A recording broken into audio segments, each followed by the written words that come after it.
Assalamualaikum warahmatullahi wabarakatuh. Berjumpa lagi dengan saya Irianti dari SMA Negeri 2 Sebulu. Hari ini kita akan belajar tentang asam dan basa.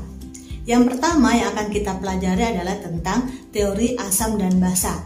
Teori asam dan basa itu ada 3. Yang pertama itu adalah teori asam basa dari Arrhenius, di mana Arrhenius mengemukakan bahwa asam adalah senyawa yang apabila dilarutkan dalam air itu membentuk ion H+.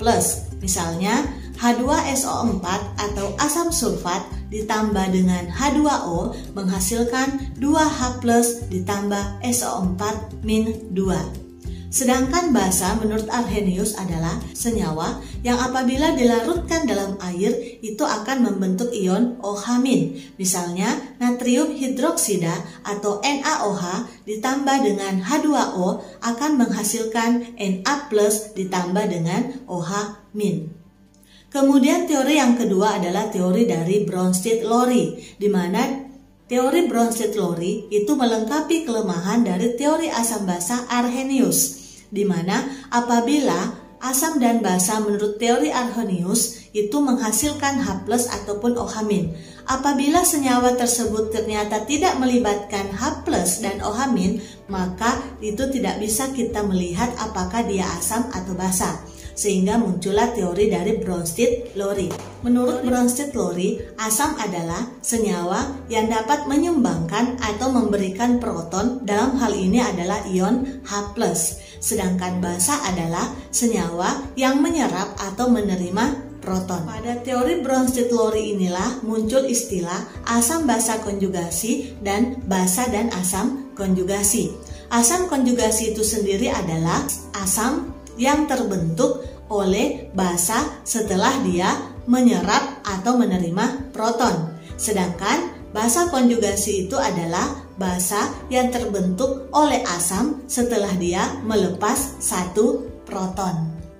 Kemudian teori yang ketiga adalah teori yang dikemukakan oleh Lewis atau Gilbert Newton Lewis. Gilbert Newton Lewis itu melengkapi teori yang dikemukakan oleh Bronsted-Lowry, karena kita tidak bisa mengetahui dia senyawa asam atau basa apabila senyawa tersebut tidak melibatkan proton, sehingga muncullah teori yang dikemukakan oleh Lewis, di mana asam adalah senyawa yang menerima pasangan elektron, sedangkan basa adalah senyawa yang melepas pasangan elektron.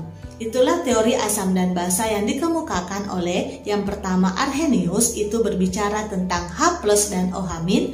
Kemudian yang kedua Bronsted-Lowry itu tentang proton. Kemudian yang ketiga adalah Lewis, itu tentang pasangan elektron. Kita ke soal yang nomor 1, yaitu yang merupakan pasangan asam dan basa konjugasi dari reaksi berikut ini adalah. Pada saat kita mendapatkan soal seperti ini, maka yang perlu kita perhatikan terlebih dahulu adalah menyamakan senyawa antara yang kiri dengan yang kanan.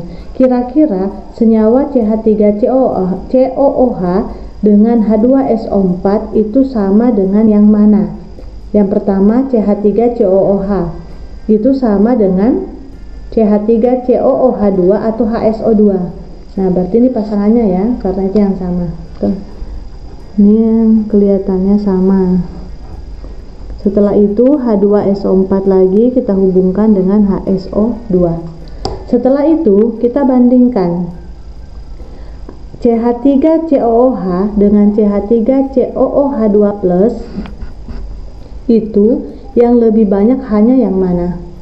Ya betul, yang lebih banyak hanya itu yang sebelah kanan. Otomatis kalau dia lebih banyak hanya, maka ini asam.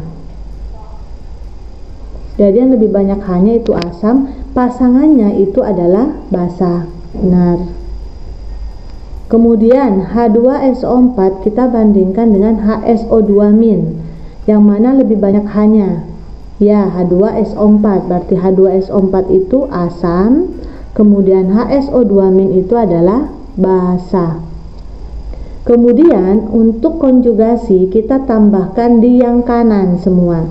Jadi yang kanan yang ini kita tambahi jadi asam konjugasi. Kemudian yang basa kita tandai dengan konjugasi. setelah itu kita lihat soalnya yang merupakan pasangan asam dan basa konjugasi.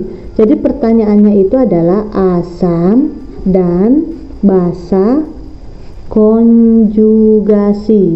Berarti asamnya yang mana? Berarti asamnya H2SO4, kemudian basanya itu adalah dan HSO2-.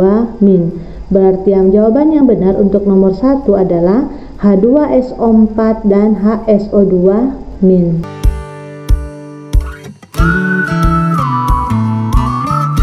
Demikianlah tadi penjelasan tentang pembahasan soal-soal. Semoga ilmu yang Ibu berikan dapat bermanfaat buat anak-anakku yang ada di rumah. Semangat dan selalu jaga kesehatan. Keep spirit on.